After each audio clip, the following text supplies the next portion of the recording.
ఇక్కడ చాలామంది తల్లిదండ్రులు ఉన్నారు, బిడ్డలు ఉన్నారు. బిడ్డల యొక్క బాధ్యత ఏంటి? ఏం చేయాలి బిడ్డలు? మరి బిడ్డల్ని పెంచి పెద్ద చేసి యవనస్తులు చేసి పెళ్లి చేసి ఒక కుటుంబముగా ఏర్పాటు చేశారు తల్లిదండ్రులు. బిడ్డలు చేసేటువంటి పని ఏంటి? నిర్గమాకాండం 21వ అధ్యాయంలో 15-17 వచనాల్లో మనకు చక్కగా తెలియజేస్తూ ఉంది. తండ్రినైనను తల్లినైనను, గట్టిగా చదువుమా, తల్లినైనను తండ్రినైనను శపించువానికి మరణదండన. తండ్రినైనను తల్లినైనను కొట్టేవాడు. ఇవాళ తల్లిని తండ్రిని కొట్టే బిడ్డలు లేరా? బయటికి తోసేసే బిడ్డలు లేరా? నిన్ను తోసేయటానికైనా వాళ్ళకి కన్నది నిన్ను పెంచింది. బిడ్డలుగా మీరు ఒకసారి ఆలోచించండి. వాడికి మరణశిక్ష తప్పదంట.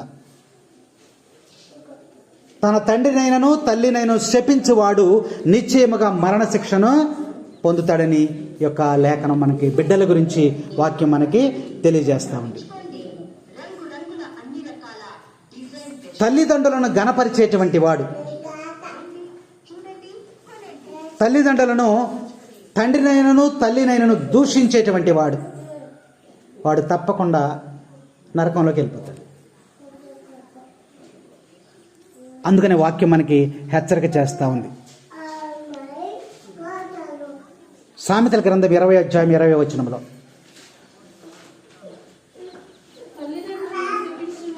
తల్లిదండ్రులను శపించు వానిని దీపము కటికి చీకటిలో ఆరిపోవను. చూసారా? బిడ్డలుగా మనం చేయవలసిన పని, తన తండ్రినైనను తన తల్లినైనను దూషించేవాడి దీపము కారు చీకటిలో ఆరిపోవను. దీపం అంటే ఏంటి? జీవము. కారు చీకటిలో, కష్టాలలో, బాధలలో, శోధనలో, వేదనలో నీ దీపము ఆరిపోద్దంట. దేవుడు పలికినటువంటి మాటలు ఇవన్నీ బిడ్డల ఎడల. కాబట్టి మీ తల్లిదండ్రులను జాగ్రత్తగా చూసుకొనుడు. ఎందుకంటే చిన్నప్పటి నుంచి వాళ్ళు కష్టపడి పెంచారు. తల్లిదండ్రులని చూడటానికి ఈ రోజుల్లో దరిదాపుగా 99% ఎవరు ఇష్టపడతలా. వాళ్ళొక పనికిరాని వారిగా, వాళ్ళొక చేతకాని వాళ్ళుగా వాళ్ళని వదిలిపెట్టేస్తున్నారు. ఈరోజు తిరుకుటుంబం మనకి హెచ్చరిక చేస్తూ ఉంది. ఏం చెప్తుందంటే, నీ తల్లిదండ్రులను వృద్ధాప్యములో ఆదరణ చేయుము. వాళ్ళని జాగ్రత్తగా నువ్వు చూసుకోవాలి. చిన్నప్పుడు నువ్వు నడవలేకపోతే నడిచేటప్పుడు ఏం చేశారు? చిటికెన వేలు పట్టుకుని తప్పటడుగులు వేసుకుంటా నడుస్తా వెళ్ళాం. తండ్రి వృద్ధాప్యంలోకి వచ్చిన తరువాత సేమ్ పొజిషన్ మళ్ళీ వచ్చేది. ఆయన కూడా నడవలేడు.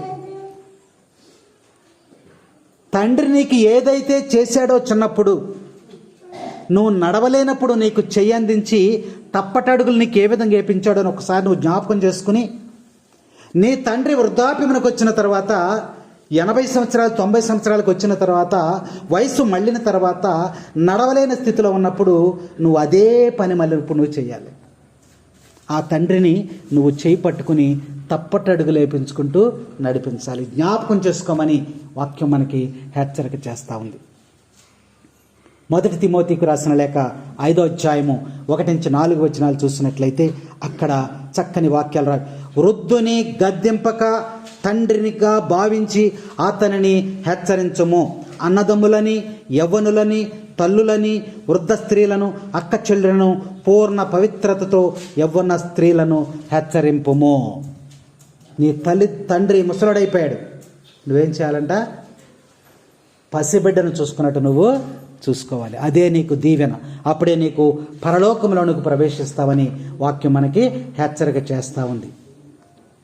అందుకని లేఖనం ఈరోజు తిరుకుటుంబం అనేది మనకు చక్కగా తెలియజేస్తూ ఉంది. ఒక విషయాన్ని మీకు జ్ఞాపకం చేస్తాను. ఒక అతను ఆటో ఎక్కాడు.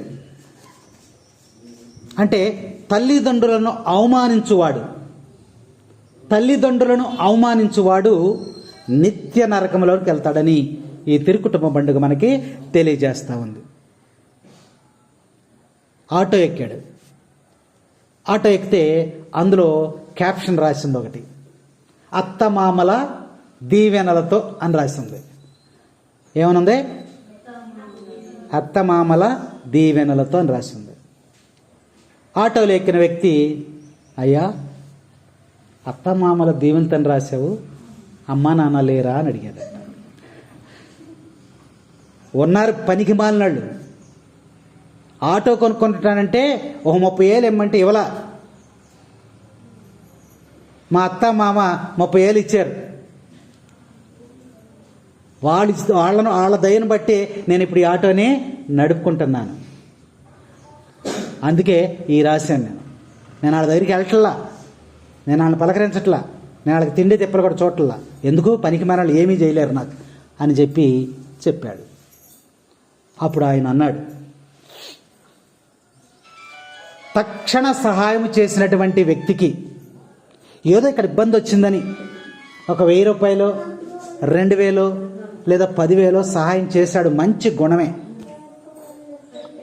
అలా అని చిన్నప్పటి నుంచి నిన్ను పెంచి పెద్ద చేసి నిన్ను శుభ్రం చేసి, నువ్వు మురుకోడు అయిపోతే నిన్ను శుభ్రం చేసి, నిన్ను నడవలేకపోతే నడిపించి పెద్ద చేసి పోషించి వాళ్ళ కాయ కష్టంతో రక్తాన్ని చెమటగా మార్చుకొని నిన్ను ఈ విధంగా తీసుకొచ్చి యవనస్తుడైన తర్వాత నిన్ను పెళ్లి చేసి ఒక దారి చేసి ఇంత తీసుకుని వస్తే ఇదంతా మర్చిపోయి ఏదో తక్షణం ఇవాళ అవసరాన్ని నిమిత్తం కొద్ది సహాయం చేసేసరికి తల్లిదండ్రులు దూరం పెట్టావయ్యా, దేవుడు నిన్ను క్షమిస్తాడా?